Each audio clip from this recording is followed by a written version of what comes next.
Good morning everyone, मैं आनंद sir. आज class 12 के बच्चों के लिए जो प्रिपरेशन कर रहे हैं आईआईटी और नीट का, उनके लिए एक ऑर्गेनिक रिएक्शन लाया हूं जिसका नाम है क्लीवेज ऑफ इपॉक्सी बॉन्ड या साइक्लिक ईथर। तो हम लोग बात करेंगे क्लीवेज ऑफ इपॉक्सी बॉन्ड और साइक्लिक ईथर। ठीक है, तो इपॉक्सी बॉन्ड का हम लोग को क्या करना है, बॉन्ड ब्रेकिंग करना है, इपॉक्सी बॉन्ड को तोड़ना है। तो सबसे पहले जानना है इपॉक्सी बॉन्ड होता क्या है, व्हाट इज इपॉक्सी बॉन्ड या इपॉक्सी ग्रुप। वैसा ग्रुप जिसके पास 2 कार्बन हो और 2 कार्बन के साथ एक ऑक्सीजन रिंग में होता है। तो इस तरह के ग्रुप रखने वाले ऑर्गेनिक कंपाउंड को हम लोग क्या कहते हैं, epoxy group containing organic compound कहते हैं। और ये जो बॉन्ड है कार्बन ऑक्सीजन के बीच, ये जो बॉन्ड है कार्बन ऑक्सीजन के बीच, इसको कहता है इपॉक्सी बॉन्ड। ना, ईथर के साथ जो कार्बन का बॉन्ड है रिंग में, उसको इपॉक्सी बॉन्ड कहते हैं। अब हम लोग बात करते हैं, थोड़ा सा कंपेयर कर लेते हैं। ये जो साइक्लिक ईथर है, साइक्लिक ईथर का कंपेयर इसका भाई से करते हैं, जो इसका भाई है नॉन साइक्लिक ईथर। कौन सा भाई है, नॉन साइक्लिक ईथर। ये आपका क्या है, non cyclic ether. Non cyclic ether की बात करते हैं हम लोग। इसकी बात करेंगे, पहले इपॉक्सी बॉन्ड और समझ लेते हैं थोड़ा सा। तो साइक्लिक ईथर हो गया, नॉन साइक्लिक ईथर हो। यहां पर आप देख सकते हैं ये एंगल जो है यहाँ पर 60 डिग्री होता है, मतलब। और यहाँ पर जो होता है नॉन साइक्लिक ईथर में आपका बॉन्ड एंगल 104 से 110 डिग्री होता है। अब यहाँ पर एंगल क्या है, कम है, मतलब कि इनके बीच क्या है, स्ट्रेन क्या है, ज्यादा है, टेंशन क्या है, ज्यादा है, मोर टेंशन है ना, मोर टेंशन है। लेकिन यहाँ पर बॉन्ड इसकी कंपैरिजन में नॉन साइक्लिक ईथर में यहाँ पर स्ट्रेन क्या है, लेस स्ट्रेन है, लेस स्ट्रेन है। अगर मोर टेंशन है, मोर स्ट्रेन है इसके बॉन्ड के बीच, मतलब ये बॉन्ड फ्री होना चाहता है, वांट टू फ्री, है कि नहीं। इतना ज्यादा है, एकदम कंजेस्टेड है, एकदम तनाव में जी रहा है, ये चाहता है फ्री होने के लिए, है कि नहीं। मतलब कि ये क्या है, लेस स्टेबल है, लेस स्टेबल। किसकी कंपैरिजन में, नॉन साइक्लिक ईथर के। लेकिन इसमें तो नॉन साइक्लिक ईथर है, इसमें लेस स्ट्रेन है, मतलब इसके कंपैरिजन में ये क्या है, मोर स्टेबल है। मतलब लेस स्टेबल है, मतलब कि उसको अभी बेचैनी है, मतलब वो चाहता है स्टेबिलिटी को गेन करने के लिए, अभी बेचैन है। ये साइक्लिक ईथर बेचैन है क्योंकि बहुत तनाव है, स्ट्रेन है, 60 डिग्री बॉन्ड एंगल है इनके बीच। तब इस स्ट्रेन को कम करने के लिए क्या होगा, लेस स्टेबल, इसकी रिएक्टिविटी क्या हो जाएगी, बढ़ जाएगी, मतलब ये क्या हो जाएगा, मोर रिएक्टिव हो जाएगा। और आपका क्या हो जाएगा, नॉन साइक्लिक ईथर जो हो जाएगा लेस रिएक्टिव हो जाएगा। तो इस तरह हम कंपेयर कर लिए। अगर आपसे कोई पूछेगा साइक्लिक ईथर और नॉन साइक्लिक ईथर में कौन ज्यादा रिएक्टिव है, तो आपका साइक्लिक ईथर ज्यादा रिएक्टिव होगा, क्योंकि यहाँ पर क्या है, स्ट्रेन ज्यादा है कि नहीं, बॉन्ड एंगल कम है, स्ट्रेन ज्यादा है, स्टेबिलिटी कम है, रिएक्टिविटी ज्यादा। अब हम लोग अपना जो आज का जो टॉपिक है उस पर बात करते हैं। हम लोग को करना क्या है, क्लीवेज करना है। ये बॉन्ड आपका जो है, ये जो आपका साइक्लिक ईथर है, इसमें जो इपॉक्सी बॉन्ड है, ये बॉन्ड ओपनिंग होगा, खुलेगा, इधर से भी ओपन हो सकता है, इधर से भी ओपन हो सकता है। जब ऑर्गेनिक केमिस्ट्री में बॉन्ड ब्रेकिंग 2 तरह से हो सकता है, तो वहां पर क्वेश्चन आस्किंग प्रोबेबिलिटी बढ़ जाता है। अगर यहाँ पर इधर वाला एडजेसेंट ग्रुप जो है, अगर ये सिमेट्रिकल है तो कोई दिक्कत नहीं, इधर से ओपन हो चाहे इधर से ओपन हो, कोई दिक्कत नहीं है। लेकिन इधर ग्रुप क्या हो, अलग अलग हो, डिफरेंट ग्रुप हो, मतलब ये वाला ग्रुप सेम नहीं हो, अगर अनसिमेट्रिकल हो, तब वहां पर प्रोडक्ट जो होता है, if cyclic ether is unsymmetrical, then probability of forming product will be 2 types, 2 type का होगा। और उस केस में हमको देखना है कि कौन स्टेबल होगा और कौन हम लोग को मेजर प्रोडक्ट देगा। तो यहीं पर से, यहां पर से क्या हो जाता है, इसकी कहानी शुरू हो जाती है। तो ये जो इपॉक्सी बॉन्ड जो टूटता है साइक्लिक ईथर का, वह 2 तरह से टूटता है। पहला होता है cleavage of epoxy bond in the presence of acid catalyst, acid catalyst में होता है। और दूसरा क्या होता है, cleavage of epoxy bond in the presence of base catalyst. तो पहला बात क्लियर हो गया कि क्लीवेज ऑफ इपॉक्सी बॉन्ड जो होता है वो दो तरह से हो सकता है, एसिड कैटलिस्ट के प्रेजेंट में हो सकता है और बेस कैटलिस्ट के प्रेजेंट में। तो हम लोग अभी जो बात कर रहे हैं फर्स्ट वाला बात करेंगे, है ना, cleavage of epoxy bond in the presence of acid catalyst. हम लोग का हो जाएगा क्लीवेज ऑफ क्या चीज, epoxy bond in the presence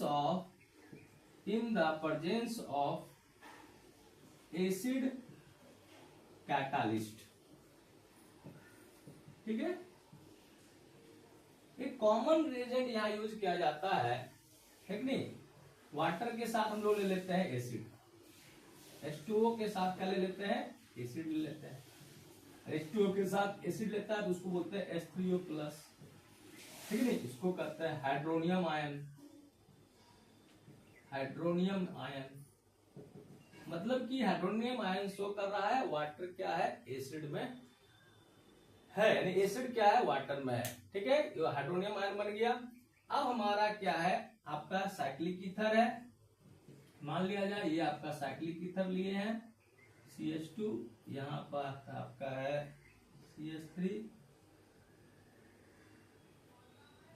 CH, CH3 CH CH2, इसको कहते हैं हम लोग और बढ़िया लिख देते हैं CH3 CHO CH2।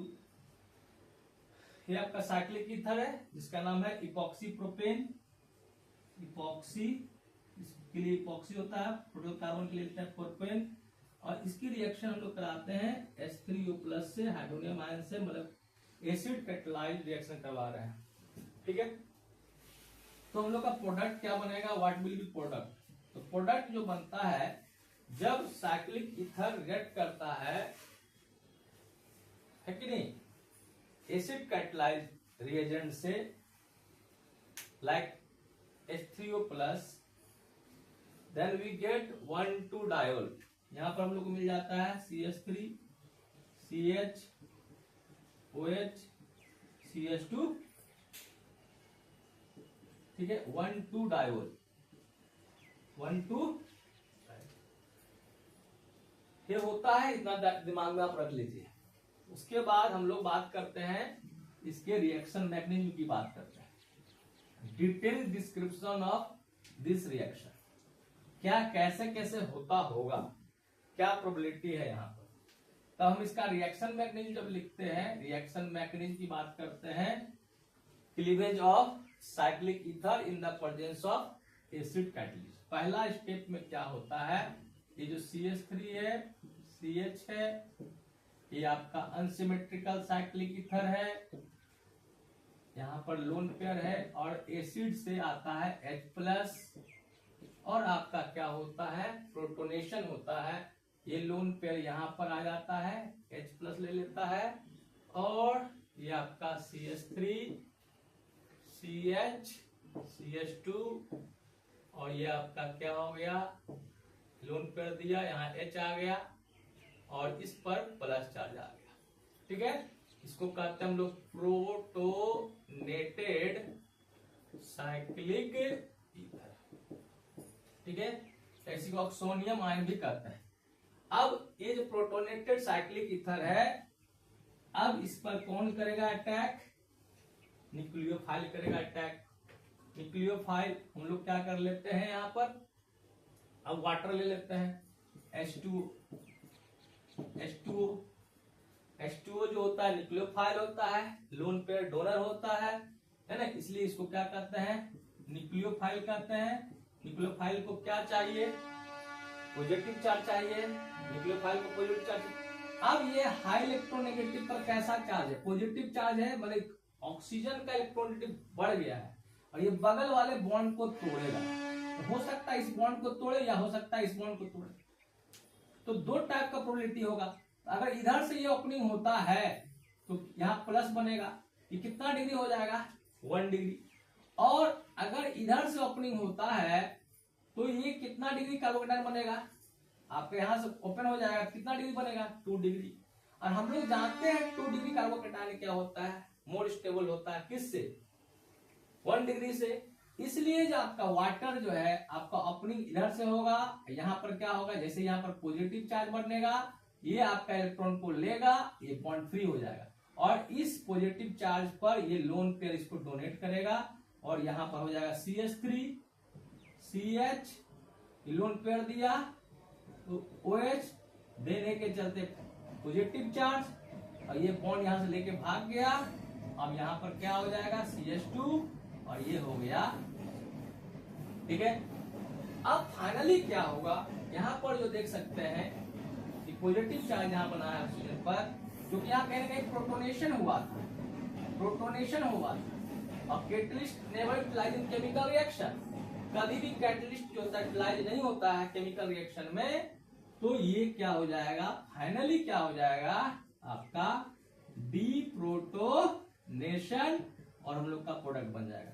मतलब क्या हो जाएगा, ये इलेक्ट्रोनेगेटिव पर पॉजिटिव चार्ज, ये आपका क्या निकल जाएगा H+, ये लोन पेयर लिया तो पॉजिटिव चार्ज मिनिमाइज हो जाएगा और CH3 CHOH और CH2 OH बन जाएगा। इस तरह प्रोडक्ट हो जाएगा, मतलब 1 2 3 1 2 3, मतलब 1 2 प्रोपेन डाइपोल बन जाएगा, ठीक है।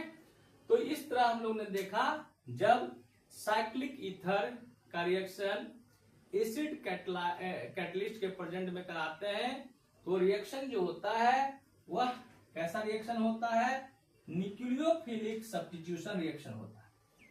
कैसा होता है, न्यूक्लियोफिलिक, मतलब इसमें क्या कर रहा है, न्यूक्लियोफाइल क्या कर रहा है, अटैक करता है, ठीक है। और न्यूक्लियोफिलिक सब्स्टिट्यूशन हो रहा है, न्यूक्लियोनेगेटिव चार्ज अटैक कर रहा है, OH- अटैक कर रहा है। न्यूक्लियोफाइल कितना होता है, 2 तरह का होता है न्यूक्लियोफिलिक सब्स्टिट्यूशन, एक SN1 और एक SN2। तो जिसमें कार्बोकेटायन बनेगा उसको SN1 कहेंगे, जिसमें कार्बोकेटायन नहीं बनेगा तो उसमें हम क्या कहेंगे SN2। तो यहाँ पर आपका क्या है, ये ओपनिंग होगा, कहीं ना कहीं कार्बोकेटायन बनेगा और ये कैसे पाथवे को फॉलो करेगा, SN1। कैसा पाथवे फॉलो करेगा, SN1, ठीक है। दूसरा हम लोग बात करते हैं यहाँ पर, ये जो यहाँ पर अटैक ऑफ जो न्यूक्लियोफाइल हो रहा है वो जस्ट अपोजिट OH ग्रुप जो इधर निकल रहा है आपका बॉन्ड ब्रेक करने के बाद, वो आपके उसके जस्ट क्या हो रहा है, पीछे से अटैक कर रहा है, पीछे से अटैक कर रहा है। मतलब यहाँ पर आपका स्टीरियोकेमिस्ट्री की बात करें तो क्या होगा, जो रिएजेंट अटैक कर रहा है, ये जो बॉन्ड जो लिविंग ग्रुप बन के भाग रहा है, खींच रहा है, यहाँ पर OH जो हट जा रहा है उसके अपोजिट में होगा, इसलिए इसका स्टीरियोकेमिस्ट्री कैसा कहेंगे, प्रोडक्ट क्या हो जाएगा, इन्वर्सन प्रोडक्ट होगा। मतलब क्या हो जाएगा, Nt12 डायोल बनेगा, Nt12 डायोल, ठीक है। और हम लोग SN1 है, यहाँ पर देखिए ओपनिंग उस तरफ से होता है जिधर से मोर स्टेबल कार्बोकेटायन बनेगा। मतलब कि ये क्या होगा, यहाँ पर कार्बोकेटायन का भी फॉर्मेशन होगा, तो कार्बोकेटायन का फॉर्मेशन होगा। हम लोग जानते हैं कि 3 डिग्री कार्बोकेटायन जो होता है 2 डिग्री से ज्यादा स्टेबल होता है और 1 डिग्री से। मतलब क्या कि जो OH- है वो आपका जब भी अटैक करेगा, है ना, वो आपका यानी कि ओपनिंग जो होगा, रिंग का जो ओपनिंग होगा उधर से होगा, मतलब बॉन्ड का क्लीवेज उधर से होगा, क्योंकि हम लोग का टॉपिक है क्लीवेज ऑफ इपॉक्सी बॉन्ड। तो क्लीवेज किधर से होगा, क्लीवेज उधर से होगा जिधर से क्या बनेगा, मोर सब्स्टिट्यूटेड कार्बोकेटायन बनेगा। मतलब क्लीवेज जो होगा, cleavage occur from more substituted part of epoxy, ठीक है। तो आपका जो है ये आपका क्लीवेज इधर से होगा, क्योंकि यहाँ कितना है आपका एक मिथाइल ग्रुप है, लेकिन यहाँ पर क्या है, मिथाइल ग्रुप नहीं है। ये सिंपली क्लीवेज बॉन्ड जो होगा इधर से होगा, ये आपका OH में कन्वर्ट हो जाएगा और ये आपका उसके एंटी साइड में, अपोजिट साइड में आपका जो न्यूक्लियोफाइल है वो यहाँ पर अटैक करेगा। This is the chemical reaction of cyclic ether, that means cleavage of cyclic ether in the presence of acid. ठीक है, इस तरह देखें एसिड के प्रेजेंट में जो क्लीवेज होता है वह कैसा होता है, तो उस तरफ से क्लीवेज होता है जहां से मोर स्टेबल कार्बोकेटायन बनता है, मोर सब्स्टिट्यूटेड पार्ट का जो ईथर का जो इपॉक्सी बॉन्ड होता है उधर से क्लीवेज होता है। ठीक है, इसमें इन्वर्सन होता है, एंटी प्रोडक्ट हम लोग को मिलते हैं और SN1 को पाथवे को फॉलो करता है, कार्बोकेटायन बनता है। ये सारे इंपॉर्टेंट पॉइंट्स हैं जिसको आपको माइंड में रखना है और बहुत सारे इससे रिलेटेड क्वेश्चन जो है आप प्रैक्टिस कर लीजिए। इसी तरह का क्वेश्चन जो है क्वेश्चन बैंक जो IIT और नीट का है उसमें देख लीजिए। ईथर में साइक्लिक ईथर का एसिड कैटलिस्ट का क्वेश्चन दिया हुआ है, उसको कर ले। तो आपको मेरा वीडियो कैसा लगा, अच्छा लगा तो शेयर करें और जो है आप इसको समझने की कोशिश करें। Thank you for watching my video.